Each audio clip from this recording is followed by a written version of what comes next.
I can go. No, I don't want you to go. You plan. Okay. You're the content planner. Someone else.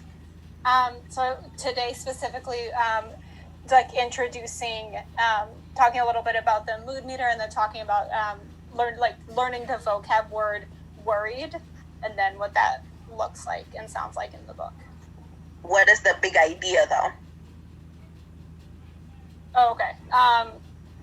Let me. It doesn't have to be you. It can be someone else. Okay. What is the big idea? Supposed to go for this lesson. Thinking about the unit. What is it? Y'all. What I got from it was go ahead.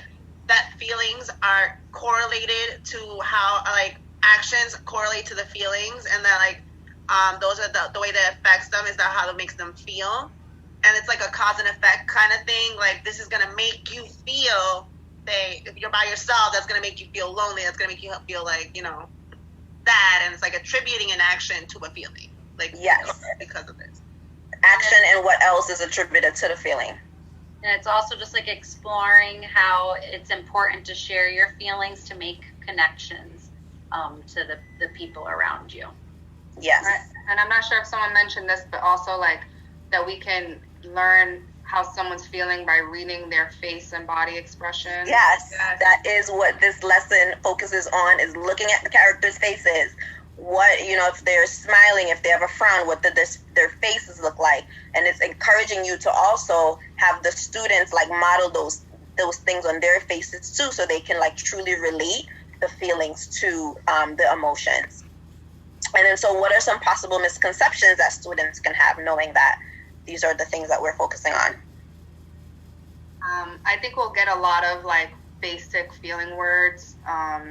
And then reading, let's say a facial expression is worried, they may say sad. And so kind of just expanding their vocabulary and having them understand that there's more than just happy and sad, and ways to read the faces. So then how will you prompt them, or what questions will you ask them to guide them from staying with saying that this person is sad to now moving them to saying this person is actually feeling worried?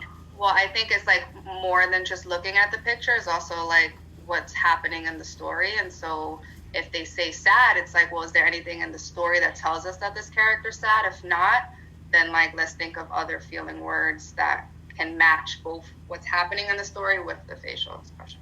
And also kids not being able to, like Sanchez was saying, to read the facial expressions correctly. Because when I was reading the story, and at one point the girl was worried, but I couldn't tell from the picture that she looked worried. So also not being able to tell the facial expression that's supposed to be being expressed. Right. So it's connecting to what someone mentioned earlier, of just not only just reading the faces, but connect to what's happening in the text too. Like David said, cause and effect of putting all of it together to say this is this person's emotion. All right. Yep, go ahead, Sally.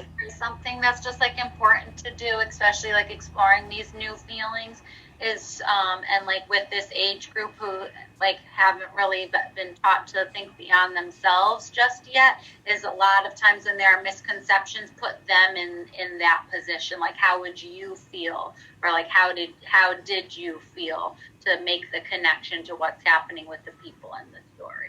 Absolutely, that's going to help build their schema too. And be able to make inferences, because then they're thinking about their connection and how they feel, and then how does it connect to the character. Okay, so now we're going to jump into practice, because practice makes perfect. So I'm going to put you in breakout rooms with your co-teacher. You're going to pull up the lesson. You'll start from the beginning, especially the intro and the hook, because that part is very important to get them looking through the different pictures, and IDing the feelings, and then making the connections so that we can get into the book. So we're going to start there at the very beginning. So I'm going to put you in breakout rooms with your co-teacher, and we're going to get started. So see y'all in a minute.